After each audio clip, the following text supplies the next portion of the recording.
Welcome to the 2350 Effect.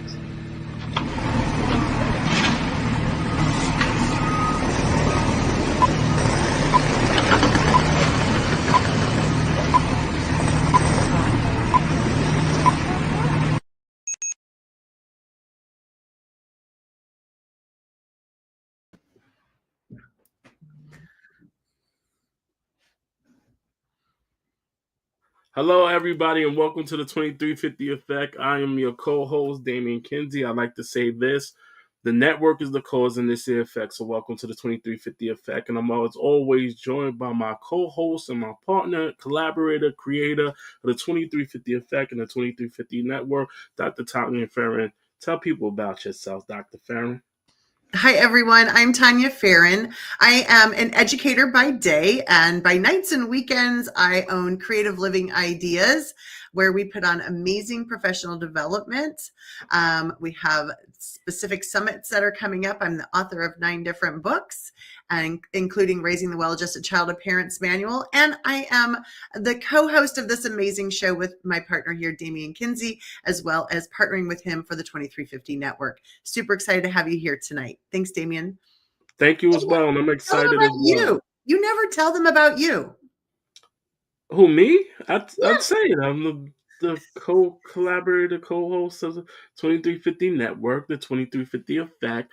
I am in the helping people business, and I am excited for this opportunity, and also the co-creator the virtual wellness experience, which is coming up in March the 21st and the 22nd, which is a Friday and a Saturday. So tickets are out there. Go get your tickets for that. It is definitely a 2-day summit full of wellness experience and so much stuff out there. And those people who are actually out there, I see you with the numbers, but I can't see your face and I can't see who you are. So if you drop some comments in the section, we can definitely know who you are and get out there and connect with you as well. So thank you for joining us. And as always, if you're new to what we do here, the 2350 Network is definitely a thing. The numbers count for. Don't let 10 minutes of a bad moment disrupt the other 23 hours and 50 minutes of your day.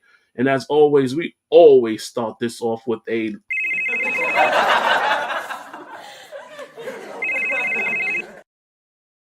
All right, so we always start with a laugh, a call, a text. This is that segment in that area where in the last 7 days, what made you either laugh out loud, get on the phone and call somebody, or text them?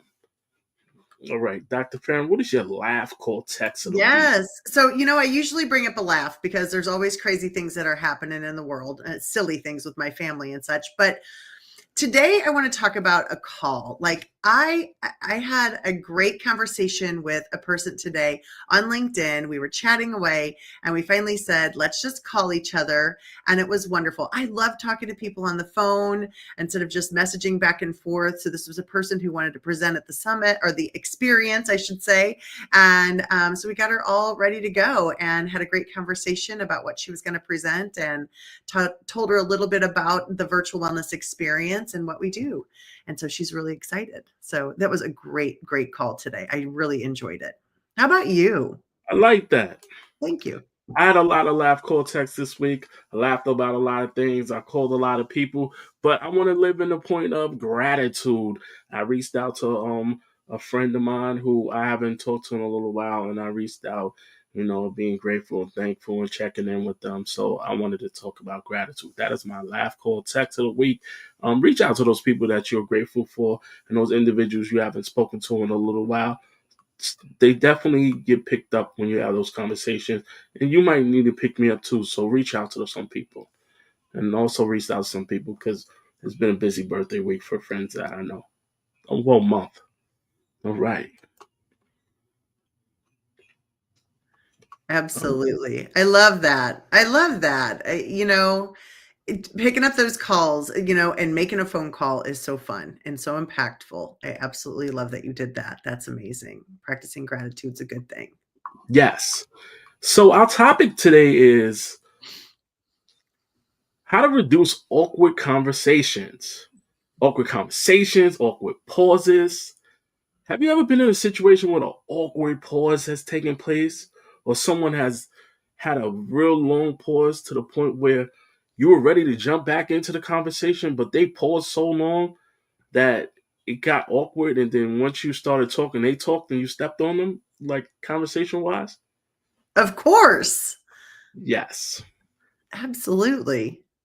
Happens all So the how did time. that make you feel? Well, it can make you feel a little uncomfortable, right? I think you can feel a lot of things. You can feel uncomfortable, you can feel unsure, you can feel uncertain. Um, I feel like a lot of times, people feel the need to fill those gaps in spaces with conversation. And I think there's a lot of skills to be learning about how to avoid awkward conversations. Yes, and speaking of awkward things, those people out there, invite people to this conversation. Those people you know out there, because this is definitely going to be a fun-filled conversation of awkward conversation, and how to avoid them. And the first thing to avoid in an awkward conversation is the importance of effective communication in your daily life. That is a great way to avoid it. Think about those conversations that you're having with people and individuals in your daily life. How effective are they? How meaningful are they? And sometimes you got to break up with the monotony of the same conversation over and over and over again and find new ways to have those conversations. And it's so important to have effective communication throughout your daily lives. I'm thinking of so many different things. I want to first, though, acknowledge the people in our audience. Thank you, Christy, for being here tonight. We greatly appreciate your support always. And please, those of you in the audience, please join in with your portion or your take on this conversation. Thank you, Richard, for being here. I appreciate your support as well. And MD, thank you very much for being here as well.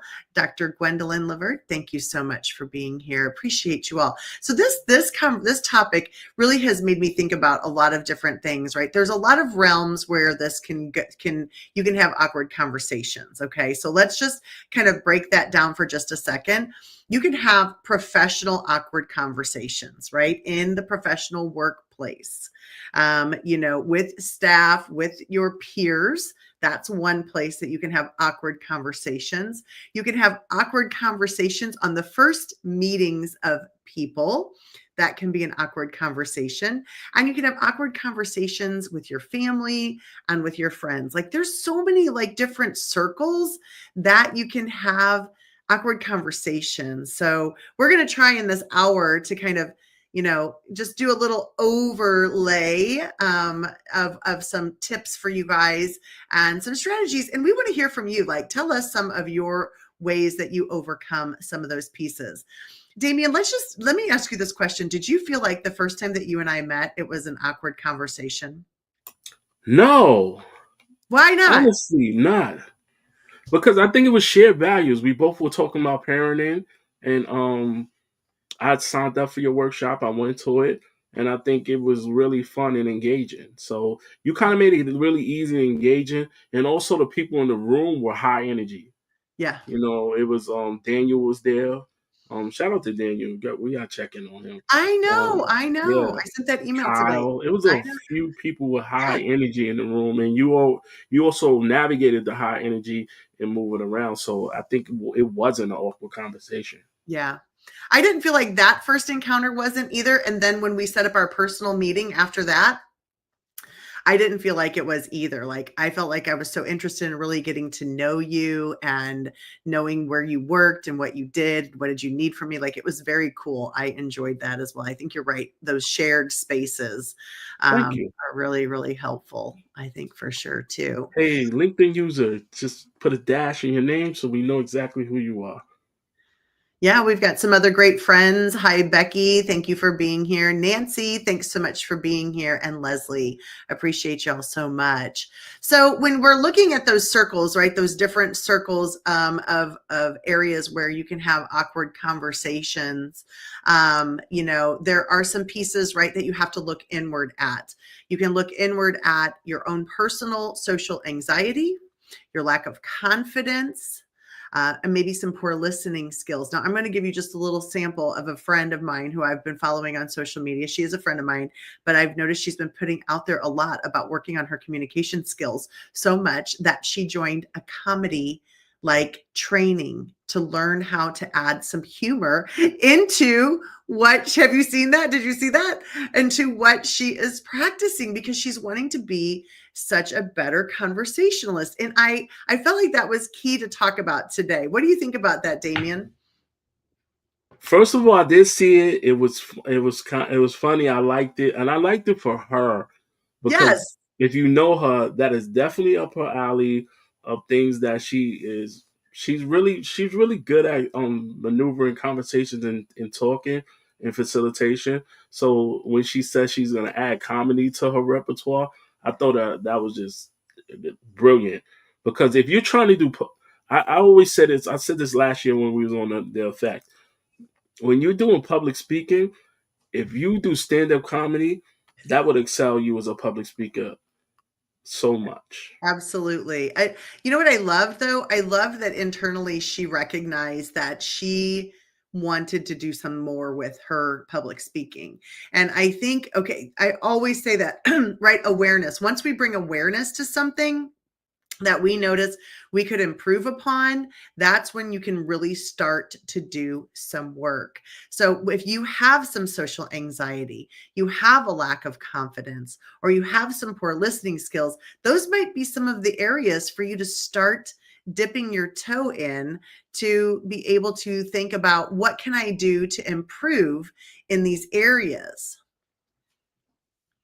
And along with that, some negative impacts of those awkwardness, right? If you have some of those things, and that negative impact could be like a strained relationship. If you don't have good communication, or you have lots of awkward moments, you're going to have a strained relationship.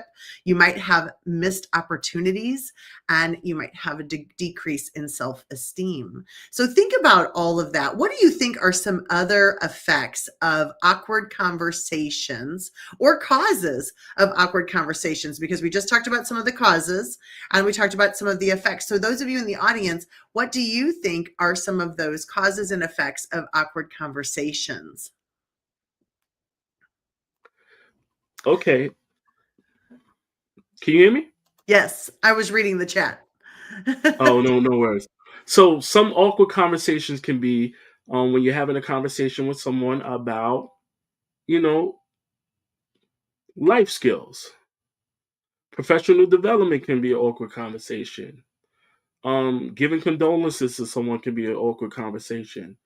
Um, some people struggle with praising people and giving gratitude for people. Those can be awkward conversations. There are people who actually struggle with accepting compliments. Those can be an awkward conversation. Difficult conversations can be awkward as well. So those are some of the things. And those things can come up during the course of any conversation in any situation. And a lot of times those things can be avoiding and giving eye contact. Struggling with getting the words out and stalling for the conversation and avoidance. You know, have you ever seen somebody who had to have a conversation with someone and they will always just like get busy or disappear, and then they finally have the conversation with the individual, and the person is like, "That's all it was." But for them, it was a lot because they're not used to having those conversations that are upfront and individualized. So a lot of things can cause an awkward conversation, and yeah, that's definitely one of them as well, Leslie. So those things, like reading out loud, can be an awkward conversation, an awkward thing to do, because Absolutely. everyone isn't uncomfortable with reading out loud or talking out loud. Hmm. So Absolutely. those are some of the And things. that was kind of the thing with our friend that we were just talking about. She's a great conversationalist. You have great conversation one-on-one with her. She goes to present, and she is just struggles. And I love how hard she's working on this, because she's just a dynamic individual and has so much to share. And I absolutely love that. And so I love that, Christy. I love that you're practicing that. Thank you, Atul, for being here. And yes, we've got to go through all of these little pieces. So let's talk about delivering difficult news to somebody, right? Yes. We've all had to we'll start with like a negative and we'll roll into kind of some positive conversational pieces. But if you are having to deliver some negative news for someone, what do you think is the best way, Damien, for you to be able to deliver that news to them? I start with the truth. Like, Mhm. try to be as honest as possible. Keep it simple, to the point, and allow them to digest the information. Mhm. Yeah. And I think keeping it simple and keeping it factual is really important. Like, these are the facts of what has happened or what the scenario is. Here's the fact of this. And try to keep high emotion out of it. Like for that tension piece, you can say how you're feeling, but try to kind of work through it. It's a tough one. If you're delivering bad news to a staff member, maybe about an evaluation, maybe about a parent phone call or a negative customer service, response, like those are hard things to deliver to people. I think it's important to have sensitivity around the subject. I think it's important to also, when you're relaying that information, to make sure that, that this is not a personal situation. This is a professional situation that you're having to have a discussion about. And I think it's very important to do that. I think giving the other person time to process the information that you're sharing with them, I think is really important, because it all takes time for us to process this information that we get, right? So being a good listener, giving people time to process information, and sometimes giving them that open door of, can I talk to you again about this? Let's talk tomorrow about it. That term, that old phrase of like, go sleep on it, right? When we go to sleep, our brain is processing the day that we just had. And so that's why after you've slept on something, you may have clarity, right? And also with time brings clarity. And so having some time, so maybe re-meeting up with that person again and saying, is there any other questions that you have? Was there anything else that you wanted to ask me or wanted to talk about? Is a great way to do that. So Professor Dr. Alam Khan, we are talking about how to reduce awkward conversations. I know that was your question in the chat, and how to do that. We were just talking about challenging conversation, maybe delivering some negative news to someone, maybe, something, a friendship tension or something like that. Really just being open and just being direct is really important to say that with kindness. I think you can be kind to somebody when you're delivering negative news. Damien, any thoughts on any of that? I think you said a key point. Utilization of kindness. It doesn't always have to be negative or um, something that is that's a negative confrontational conversation. It can be used with empathy and understanding, and having. And you said something like, great, sleep on it, like Yeah. using that approach. Yeah. So, and being able open for the follow up conversation. I like that. Right. Absolutely. Absolutely. So let's go into meeting a new person. Like awkwardness, right? There's that awkwardness of meeting new people. Damien is great about always wanting to do an icebreaker or something along that line to get people to feel comfortable and relaxed. Damien, do you want to share some of your favorite icebreakers that you like to give? We've done this in a session before, but what do you like to do to kind of help people feel comfortable? I love getting to know people topics and situations. It is so fun and engaging. It gives opportunity to get to know people, and like simple stuff like favorite fruit. Um, you could do favorite food, favorite color. Favorite place to visit for travel. And icebreakers are so great because it gets people to talk It gives the opportunity to listen, and then you get shared values and common ground. Once you have shared values and common ground, you can easily navigate a lot of conversations. Absolutely. I agree. I love that. Damien, I had an assistant one time who he would just pop into my office at these times that he knew were like maybe high stress times. And he would sit in his chair, and he would say something like, "So what's your favorite ride to ride at Six Flags?" And I'm like, "What?" And it would make me laugh and it would fill that awkward space. And we would have a 1 minute conversation and he would leave. And I always enjoyed that piece about him. But, finding a way to make other people feel comfortable is really good. And I think you hit on a huge point, finding common ground. There's always something that you can do. If you are working with a group of people this week, or you're working with, your staff or something like that, put them in groups and ask them to come up with one thing they all have in common. They are going to learn so much about themselves before they come out with that one thing that they have in common. And that is going to break the ice for groups of people. In fact, I encourage you to kind of mix them up out of their normal, their normal little cliques or groups that they're in, or teams or departments, and mix it up and do something like that. That's such fun for them. I like that. And the whole icebreaker thing, I always did it when I did trainings, but I started utilizing them more because I had a staff member, a person I used to supervise. He's a friend of mine. Now we're really good friends, and he always would do icebreakers. He would do, like, anytime it was an awkward situation or downtime and a silence, he would just go into icebreakers, and it would keep people engaged, get people talking, and then pretty soon, like, your wait and thinking about waiting was over.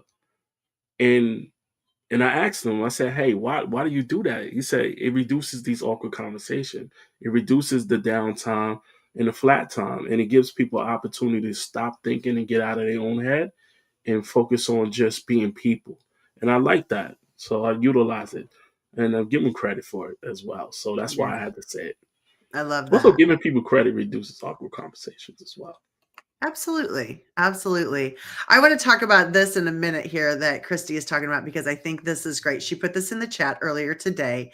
I commented on it. I absolutely love that.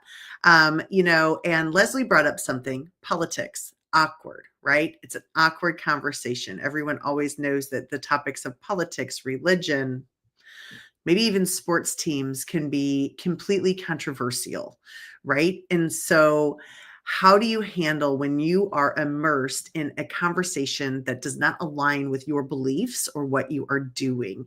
That is a very awkward conversation. How in the world do you get yourself out of something like that, Damien? Well, I don't really discuss politics or religion. I don't, because But if you're in the conversation, like you're not conversing, but you're there, or someone asks you about it, how do you respond? I go into listening mode.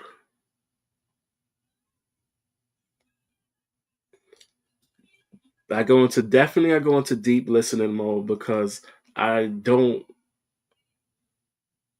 know what the conversation and where it's going, because those are hard things to actually have conversations around unless you know the person, the individual, that you can go from one perspective to another, and people are going to be able to listen to each other, and I have to respect people's space because of that.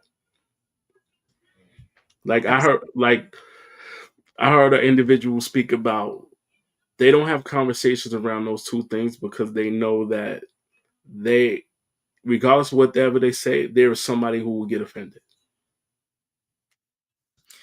I love those answers, and I think they're terrific answers. I really do. And I think there's some suggestions from the people in the audience right here. Becky says, change that conversation quick. If you are uncomfortable, change the conversation.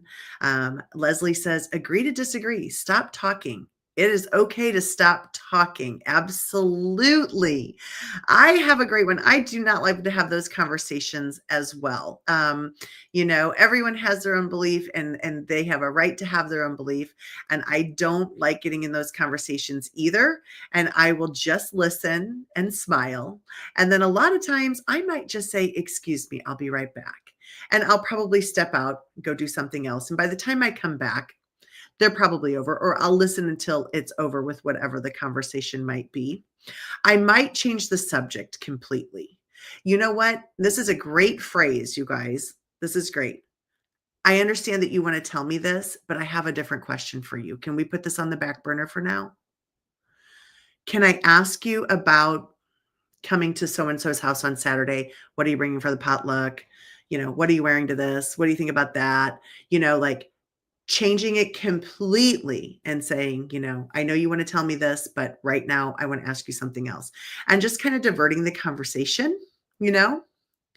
Or I might pause a person and just say something like, "Can you just give me 1 second? I wanted to ask so and so a question real quick." And that might change that conversation up a little bit, because those are tough situations to be in. Yes. And I'm also close to adding who's better, Michael Jordan or LeBron, to that of conversations that I'm going to start avoiding as well. With people I don't really know like that, to have those conversations. Sure. Absolutely. So there is, right? Like we talked about those pockets of groups. If you weren't here at the very beginning, we were talking about your circles, right? Your professional circle, your social circle, your family circle, of people that you have different conversations in and different levels of awkwardness to handle. And how do you handle and fill those awkward conversations or reduce them? Exactly. I had something else I was going to say and I forgot it. Go ahead. No, don't you just hate that? I do. You said something about, you started something and talked about, like, they call it like segueing out of those conversations. Yeah. And changing those conversations. So awkward conversations can be changed by segueing to other things. Speaking of segueing, so what do you want to go next with this conversation? Because I have a thought. Well, I want to go into some other skills that you can use, some other strategies and some other skills. Okay, before you do that, let's this is the time when we normally take our break. Our less than a minute break, and we're gonna play the video, and then we come back and we talk about some skills you can actually utilize to segue out of awkward conversations. See, I segued into this, segue into that.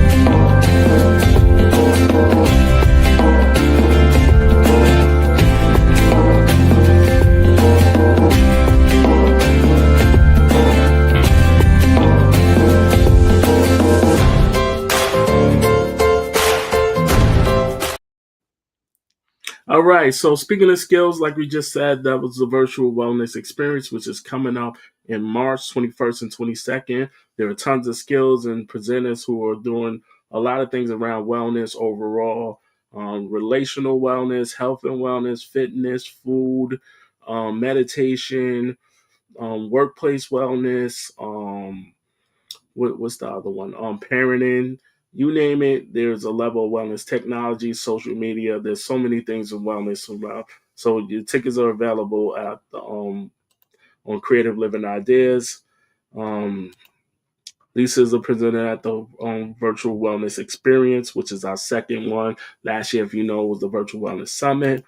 Leslie's a presenter at the Virtual Wellness Experience. Kenya last year was a presenter at the Virtual Wellness Summit. Nick is going to be a presenter at the Virtual Wellness Experience. Last night, if you saw her show, she did put the flyer up about the virtual wellness experience. Thank you, Nick. I caught it on replay this morning. Christy, who has been a participant at the virtual wellness experience. So there's so many other people who are part of the virtual wellness experience. Did I miss anybody?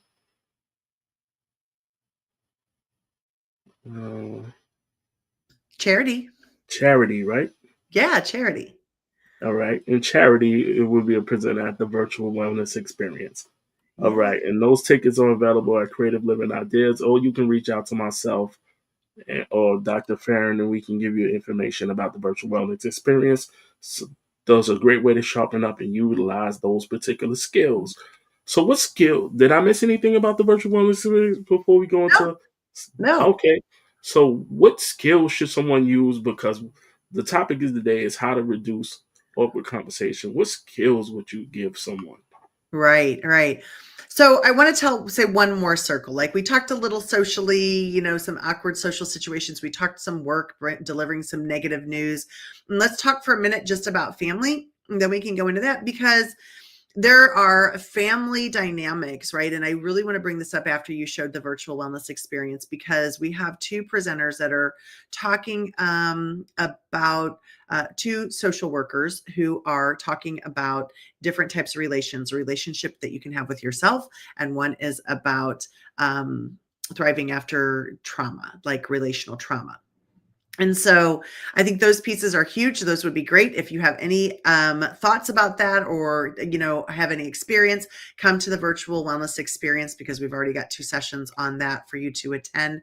They're amazing presenters. And very knowledgeable in their area. I would highly recommend that you go to that. So what about those times, right? Your family has had a blow up. Some family members aren't talking. You're coming to the family event.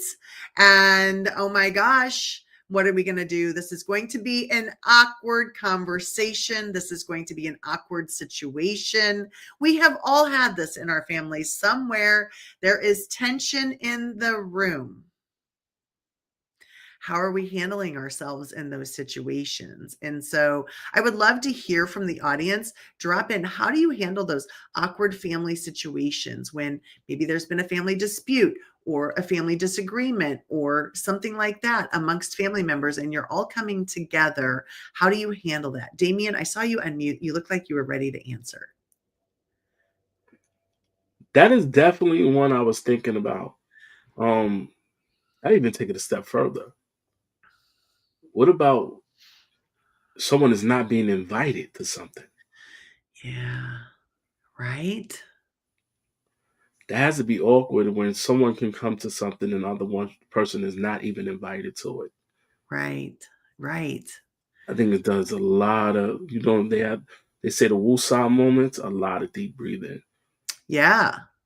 Playing the conversation over in your head before it happens. Right. And I think that's a strategy that we're going to definitely get to. Exactly. Playing that conversation over in your head, kind of preempting and thinking about, what am I going to do? How am I going to handle myself in this situation? I want to tell you guys something. And this has been it's a hard thing to do, but you don't have to go to that event. You can give yourself permission to back out and say, you know what? I don't think I'm going to be able to make it this year. I hope you guys have a great time. I will catch you on the next one. You can totally step out of that family event. And I love Christy's topic, or Christy's advice. Change the topic if you're there and you notice there's tension. Talk about something else. Talk about the family pet. Talk about, oh my gosh, what's this recipe like? Tell me what's in it, Aunt Marge. Tell me this. Try to, just find conversations that are averting it. That's how I would handle some of those situations. I would also sit at the kid table. Let me tell you, if I am going to a family function, I am sitting with my nieces and my nephews and my great nieces and my great nephews, because they are fun. and we are having a good time. I don't know, we're probably playing a game. We're probably talking something silly. We're playing something silly with the kids, and it is the tension. Leave that for the other people if they want to have those tough conversations. Those are some of the tips that I use with family situations if they become tense or difficult. How about anything else you want to say, Damien? I see some great tips in the audience. No, because it's going to lead into our conversation that we were going to have next week. So, yeah, so I'll save that for that conversation. Okay. Awesome. So some of the strategies that I think that you can do when you come up to awkward conversations, Damien sort of touched on this a little bit. So let's go into strategy. So you might want to get your pen and paper ready and write some of these things down. I would say I would preempt some of those conversations in my head. It's a good thing y'all aren't with me when I get ready in the morning, because I have a lot of conversations in that bathroom mirror while I am getting ready. I might look like a crazy person in the bathroom, but I am having conversations and practicing. How am I going to say this? What are the words that I'm going to say? What is the way that I can say this that I am going to be able to get the point across? I am able to like do this with kindness, with empathy, or whatever, compassion, however I need to say this. I'm going to practice it in the mirror. I'm going to practice it. I might even practice it on my husband. I might say, how do you think this sounds? What do you think this sounds like? And he'll be like, yeah, you better go back to the drawing board. Or he'll say, I think that sounds pretty good. I think that would be a great way to maybe deliver that news or to have that conversation. That's one strategy I have. Another strategy that I have, I would give yourself some time. Depending on the level of intensity with awkward conversations that you are having or have had, you may want to give it some time. Even if you're in the midst of the conversation, you can step away and say, you know what, I do not feel comfortable having this conversation right now. Can we come back to, I need to come back to this another time. And so you can step away and come back to it another time. I also think that you can certainly avoid the topic by bringing up other things. And I think that you certainly could go to a therapist if you're having really troubles with awkward conversations and get some advice from that professional. I like that. The mirror thing is legendary. So I think also what you can do is you can get your phone and record yourself saying the conversation and doing shorter versions of it on your phone, which is definitely so much helpful. And then the go-to is, I don't feel comfortable having that conversation and just saying that. Yeah. I don't feel comfortable having this conversation. Absolutely. It may be not at all. It may be right now, I don't feel comfortable having this conversation, I think is a great strategy. Becky, I love this advice. Right.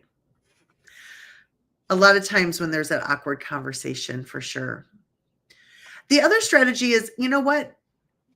Try to be comfortable in the pauses. Try to be comfortable in them, and, I'm going to give the example. Sometimes when Damien and I are working together, having a meeting, we're prepping something, we're working on something. He might be working on something. We're on Zoom. He may be working on a task. I'm working on a task. It could be quiet for 5 minutes. And then we're like, oh yeah, are you done? Did you want to say something else? Like those awkward, once you become comfortable with those pauses, they're not so awkward anymore. But if you have a new person in your life, I'm going to give this example. You have a new person in your life, whether it be, a relational person, a new family member, somebody, your daughter or son has a new person in their life.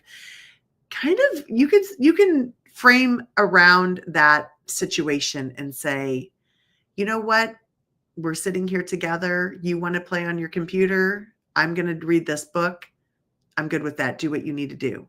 And that sort of sets that tone of like, we're in this space, this shared space together. We don't really know each other. Should I fill the void by talking, or can I do my thing? Give people permission. Does that make sense? No, I was just practicing it.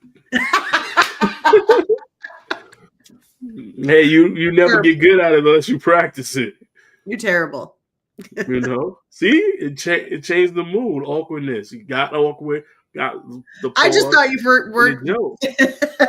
Then the joke out of it. See how that just changes the mood of things. You know, It really that works does. too. Drinking water. Take a break. That works really well. Drinking water. You just go. You know what? One moment. And then there's the pause. I love it. See? I love it. I know Kinga, he's a real funny guy, isn't he? Oh my gosh.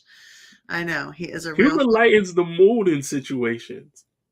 Absolutely. You also need to know your audience. You Because do need that can go left really quick. Yes. If you don't know your audience. So cool. You do need to know your audience. You also can get someone else to engage in the conversation as well, which can actually help with that situation. Oh, like if you go to a Power in party. numbers. Yeah. Like if you go to a party, right? Or Yeah. you have, Wing person. What? They call it a wing person to stop awkward conversation or shield or deflector. Person who deflects. Well, but I also think like you're the great LinkedIn connector, right? You're the great LinkedIn connector. And so like if you were at a party, I could see you being like, "Oh, Sally, have you met Joe? Oh, you guys both are in education. Here you go." And then you've found a common ground for them. Damien's great at finding the common ground for other people. Find that common ground, pair them together, send them off on their way to have their conversation. Now, where that conversation gets awkward is where do you stop? How do you stop? Now you've been paired up, partnered in a group. Now what? Like we've all been in that situation, right? You've been in a Zoom room or you've been in a meeting and they've paired you up and now you've done the task and you're like, dun, dun, dun, dun, dun, dun, now what? What do we talk about? How do you That is true. You do have to time it to a point where it's actually going to be engaging and the conversation flows. Because if you don't time it, you turn into the great high, and then the low happens because now it's nothing to talk about. Right. Exactly. So I think it's okay to kind of bow out and say, it was really great to meet with you. I'm going to go grab a snack. I'm going to go refill my water, or you could reintroduce them to somebody else. Oh, hey, have you met so-and-so? And I move like on that. from there. Yeah, there's lots of ways for doing that. I love that. Crystal, what is one of your ways that you break the ice of that awkward conversation? I would love to hear that. Oh, Christy, practice the pause. Yes. Those are really great things. There is always people to meet. You know what? And, I think also in awkward conversations or awkward situations, just smile and say hello to somebody. Hi, I'm Tanya. Yes. That's simple, right? You also can find someone who likes to talk. Why did you say that right after I talked? No, I'm just kidding. No, I know. You're right. Because they can help carry conversations for you. Yeah, absolutely. Hey, those of you that are on YouTube, thank you so much for subscribing to Creative Living Ideas. Crystal, thank you so much for being linked through the YouTube channel. I appreciate that. So can I just take a minute and kind of remind people of a few things with Creative Living Ideas, Damien? Yep. Okay. So I just want to take a second and remind you guys that, Creative Living Ideas has a YouTube channel. This is live streamed on there every single Sunday evening. So you can see it then. You can grab it there. You can go back and rewatch any of the recordings. And so if you will subscribe to that channel, we would greatly appreciate that. So that can expand our users. I will drop that into this event so you can see that YouTube channel. Also, we also put the virtual wellness experience in. Oh, yay. All right. So King is also on the YouTube channel as well. Thank you so much. But we also put on there the virtual wellness experience. So we put on the Meet the Presenters week. So you can go back. If you can't catch us on Sunday, you can go back and watch it on there instead of having to dig all in our feed. And if you subscribe to it, you get notification of when we are live or when the next one has come out.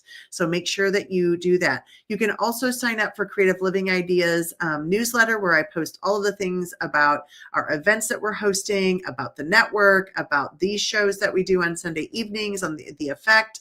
And you can be in my email inbox and stay on top of all of that. So I can send that. If you just go to the Creative Living Ideas website and sign up for the newsletter, you'll be connected to us as well there. So, all right. Thank you so much, though. I appreciate you guys. See? Thank you so much as well. All right. Well, our audience makes it easy, don't they? They definitely do. Now, how do you build these skills up? So those people in the audience who are still with us, how do you build those skills up to maintain these conversations through these awkward moments? For me, I try to engage as much as I can networking with people. The more you network with people, the more you have conversations with people, the more you interact with people, excuse me, the more it becomes it flows. It starts to become second nature, these conversations. So getting yourself out there and having conversations with people and individuals. We talked about providing professional development is a great opportunity, and doing public speaking and presenting is a great opportunity to work on reducing awkward conversations. Because for X amount of time, you have to be able to maintain and hold these conversations. You can start off with 15 minutes, like we talked about using the phone. Start off with 15 minutes in practice. Use the mirror and practice for 15 minutes. Elevate to 20 minutes. Elevate to 30 minutes.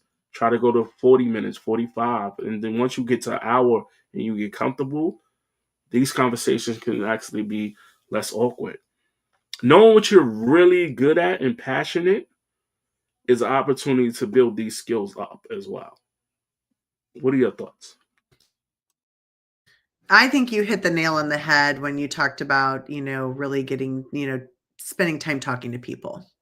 I think in all of my situations, professionally and personally, and I'm going to stick to the professional one for now, because I love getting to know the people that I work with and taking just a few minutes. I mean, I work virtually, and so I'm not in a building, so it's not like I have the water cooler to go stand by to have a conversation with somebody or grab another cup of coffee. I have to be intentional with building a relationship with those people. And so the more that you know about the people that you are working with professionally, the less awkward conversations you're going to be able to have. It'll be easier for you to have productive conversations with them. So, for example, some of the things virtually I do in our a large group chat is, hey, how was everybody's weekend? What have you done? I'll also do it with the administrators. I'm a principal virtually, and so we have an administrator chat. How was your weekend? Telling great stories to each other. I have a couple of principal friends that we just might on a Friday spend 5 or 10 minutes. Say, hey, do you have a minute? What have you been up to? Haven't talked to you in a while. Tell me about your family. What have you been doing? Really just spending time getting to know somebody, asking them some questions, having them open up to you. And you have to be a genuine person, though, for people to trust you. You can't go and talk behind their back or do things like that. You have to be genuine and that is definitely shown. But really taking time to get to know somebody and learning about that. And we've talked about that before, Damien, as well. Before we start our meetings, we always, how are you? What have you been up to? How was your week this week? Things like that. And it definitely helps with those compliments and check-ins. Check-ins are so important. They really are. They really are. So now, what is an awkward conversation that you had that you can share? Oh, I need And some think time on that one. I'll go first. Okay. So the most awkward conversation that I can share is I did have a conversation with an individual. They wanted to meet with me and talk to me. And they were telling me that I need to do all these things, and they didn't really know me. So it kind of got awkward because I allowed them to speak, and then they were like pausing for a very long time because they didn't really know what to say. And then I was kind of explaining to them that um, kind of who I am as an individual, and certain things were just it was done by choice, and it was hard for them to understand that I chose to do certain things. So it became awkward. But towards the end, I started to work hard on focusing on not trying to make it awkward. So I started putting more effort into not making it awkward and putting more energy. It took a lot of energy for me to do so, but I was determined to try to work on not making our conversation awkward because it was awkward because it's hard when someone's telling you something about you that they don't really know about you. You understand what I'm saying? Like if someone says, Damien, you're left-handed and you're really right-handed, it's hard to try to explain to somebody. Like I'm just using this as an example because I don't want to really get into the comment. Like I'm right-handed, and they're like, no, you're left-handed, and I'm like, I am right-handed. I've been writing right-handed all my life, so those become awkward conversations. So it was something along those lines. It was Yes. something that was like that. Well, I feel like, when I think about professionally, when I have to have a difficult conversation with a staff member, the context of it doesn't matter. It's still delivering news that maybe isn't appealing to the recipient. And taking that time to be able to, deliver it with compassion, and then oftentimes they take it personal, and they think that you don't like them because you've had to give them some bad news or a challenging conversation, and that's not the case. As an administrator, sometimes we have to deliver the news, and that doesn't mean we don't like them or care about them. Most people who are leading others care about people. And so, or they're in some type of service industry, they care about people. And so I really try to be intentional with that. I let them know that it's not personal. I give them time and I follow up with them. And then I try to find time outside of that shared leadership piece to continue to build that relationship with them. I don't want them thinking that every time I reach out to them, it's going to be an awkward conversation. I don't want them to have fear every time that they get a dinged message from me or an email from me. I want them to know that I appreciate them. This is a isolated incident, right? Or a situation that we can move on from that. Again, we're all human. Everyone makes a mistake. There's human error. And so I think it's really important to do that, like to really do that, because I think people can think that you don't care for them if you deliver them some sense of a challenging conversation. Yeah. That's so true. And a lot of times, if someone's giving you feedback, they truly care. Yeah. Yeah. And I appreciate when individuals give me feedback. Yeah. This was just somebody who I've never met in my life, and it was the first time we meet, and they were telling me something, and I was like, it was kind of difficult conversation. Right. Sure. So I like that. I like that you're going to share this, Christy, and put it out there on your YouTube page and you share that. I appreciate you for sharing that. And you know what? Meeting strangers and individuals who you have never met in your life, especially on a virtual platform, utilization of social media, whatever platform you use to actually have these video conversations, it's hard because you never know who you're going to meet on the other end. And Mhm. I've been grateful and blessed to have met so many people on this particular platform who are in there, like Kinga, Lisa Drew, Lisa Fevick, Christy, Crystal, Leslie Flowers, yourself, you know, through the like Becky, through these particular rooms, and Christy, and Leslie, any, it's like so many people through these situations. And I name all these names, and none of these conversations were awkward. Mhm. It was easy and free flowing conversations and talking to them. And it kind of starts with common ground. Like I know I said that earlier. Yeah. It really does. Yeah. It's nice to be in the space of someone who makes you feel welcome, who acknowledges your presence, who genuinely cares about you. And, those awkward conversations are less. Yeah. Definitely. Nick, shout out to Nick as well.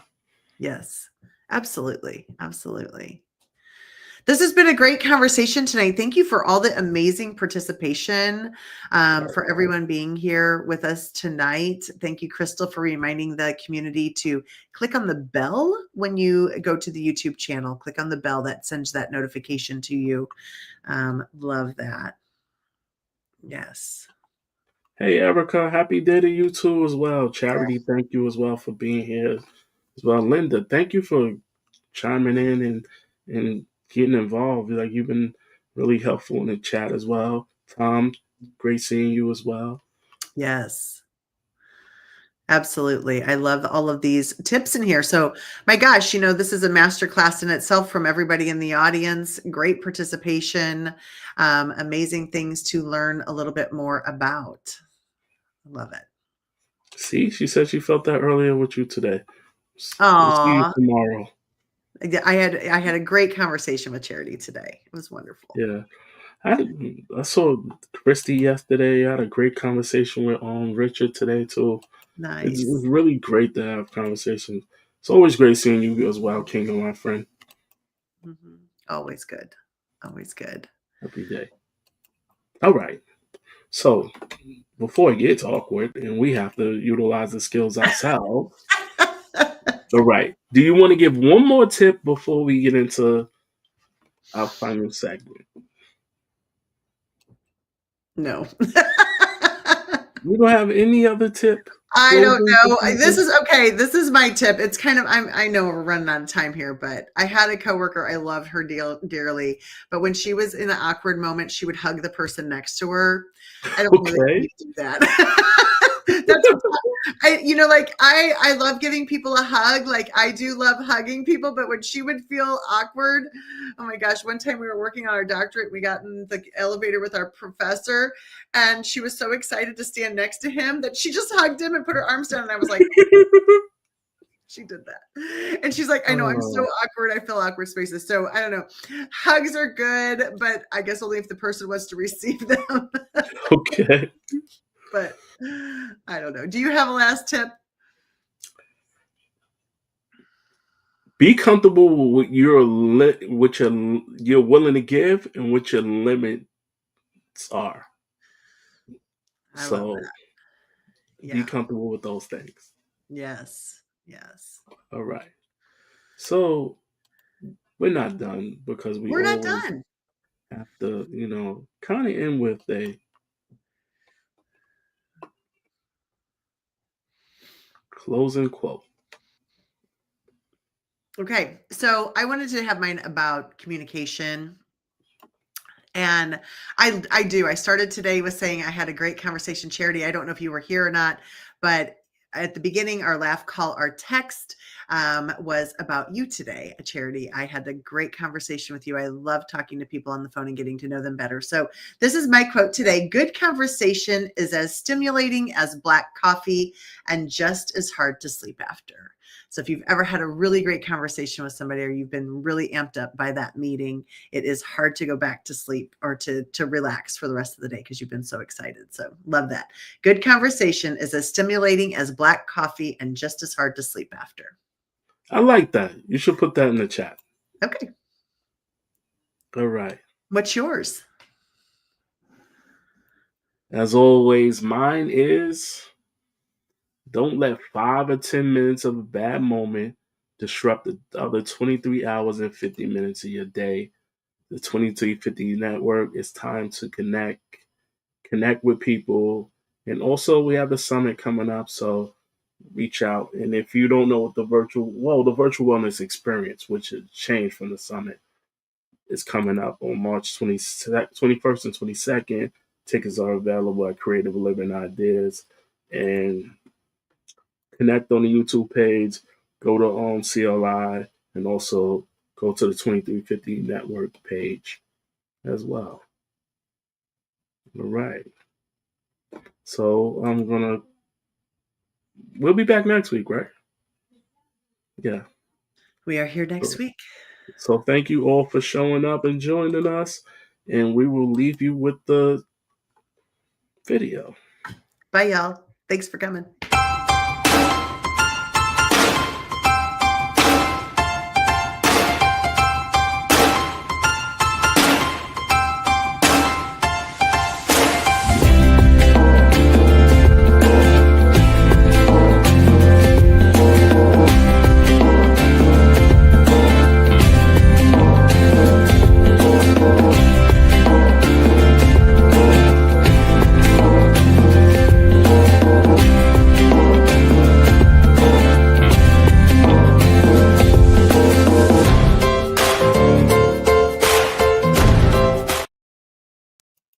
Thank you for attending the 2350 Effect. If you are interested in becoming a guest or a sponsor, please contact Damien or Dr. Tanya. Join us every Sunday at 8 p.m. Eastern Standard Time for the 2350 Effect.